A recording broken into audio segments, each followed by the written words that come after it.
ফজরের নামাজের পর আজান দিব, তুমি কিন্তু যাইবা না বন্ধু। আমি থাকি বেচেলার বাসায়, দুইটা পোলা একটা মায়া, বাড়িওয়ালা যদি জানে কি করবো?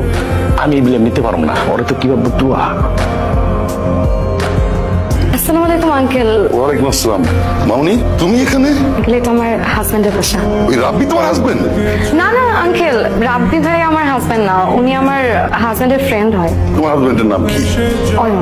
আসলে আঙ্কেল আপাতত ও কোনো চাকরি করছে না, তো তাই আমরা রাব্বি ভাইয়ের বাসায় কিছুদিন থাকবো। ও খুব তাড়াতাড়ি একটা চাকরি পেয়ে গেলে আমরা একটা বাসা ভাড়া নিয়ে দুইজন চলে যাবো। আসলে তাই কিছুদিনের জন্য এখানে থাকছি।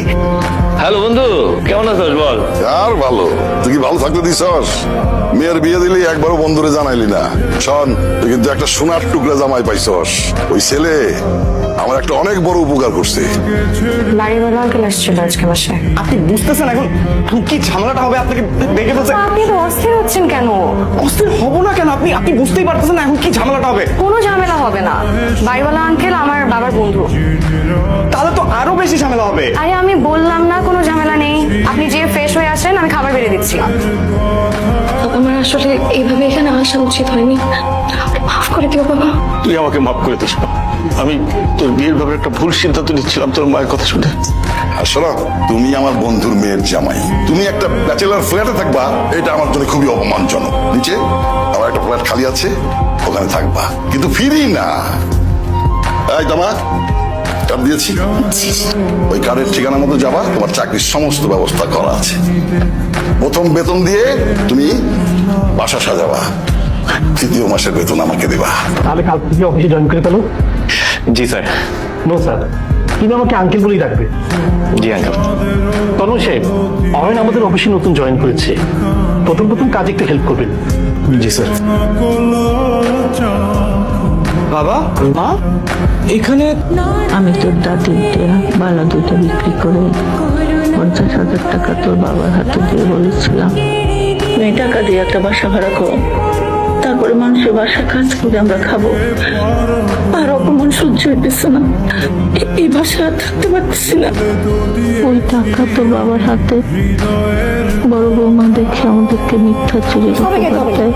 ছেলের ইনকামের উপর বসে বসে খেতে লজ্জা লাগে না? আবার টাকা চুরি করেন? এই অপমান সহ্য করতে না পেরে আমরা বাড়ি থেকে বের হয়ে যাই। আর তোর বাবা একটা বাসায় দারোয়ানের চাকরি নেয়, সেই বাসার সামনে বৌমা আজকে তোর বাবাকে দেখে আমাদের এখানে নিয়ে আসে। বাবা, তোমার তো এত অসহায় না। তোমার কি একটাই ছেলে? আর একটা ছেলে আছে না?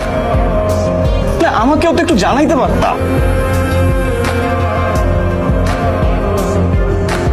মা, আমি থাকতে আপনি এগুলো কেন করছেন? দিন আমাকে করতে দিন, আমি আছি না, আপনি কেন কষ্ট করবেন? মাগো, দাও দাও, করতে দাও, কি হবে, সারা জীবনই তো করেছে। শোনো, এবার তোমার বাবা মাকে একটু খবর দাও, তোমাদের বিয়ের অনুষ্ঠানটা ঘরোয়া ভাবে আমরা করে ফেলতে চাই, কি বলো? জি বাবা। হ্যাঁ, তুমি লক্ষ্মী মেয়ে, একদম আমার মায়ের মতো না? কি হলো? কি হলো? বুকে ব্যথা। বুকে ব্যথা মানে? তুমি দাঁড়াও, আমি ডক্টরকে ফোন দিচ্ছি। তুমি এখানে বসো, তুমি বসো। এই ব্যথার ওষুধ তো ডক্টরের কাছে নাই।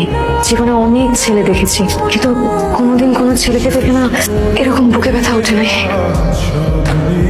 এটা আমার নাম্বার, সেভ করে রাখবেন। কোনোদিন যদি মনে হয় যে আমার এই বুকে ব্যথার ওষুধ আপনার কাছে আছে, তাহলে এই নাম্বারে জাস্ট একটা কল দেবেন। আমি অয়ন, নাম্বারটা সেভ করে দিলাম। আপনার যদি কোনোদিন মনে হয় যে আপনি আমার ব্যথার মেডিসিন দিবেন, তাহলে আমাকে একটা ফোন দিন। আচ্ছা, ফোন দেওয়া লাগবে না, মিস কল দিন, আমি কল ব্যাক। একটা মানুষের পৃথিবীতে সবচেয়ে সুন্দর অনুভূতিটা কি জানেন? এই যে আপনি আমাকে টেনে কাছে নিয়ে আসলেন, এটা একটা মানুষের লাইফে সব থেকে সুন্দর অনুভূতি।